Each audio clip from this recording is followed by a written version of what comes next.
From moisture overload to frizzy wash and goes. From breakage to dullness, high porosity hair has a bad reputation.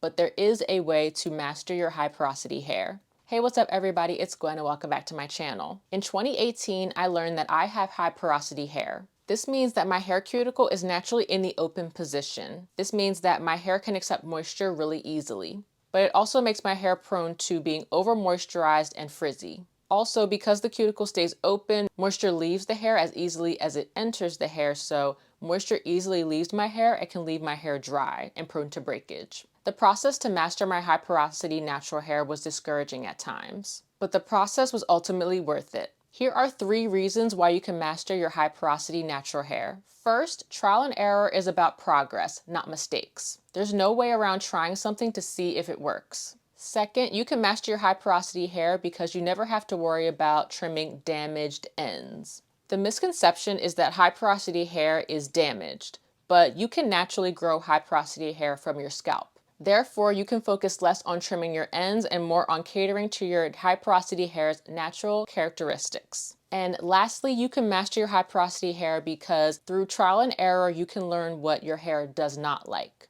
In the next video, we'll talk about why hair porosity does matter for your natural hair journey. See you in the next video. Bye!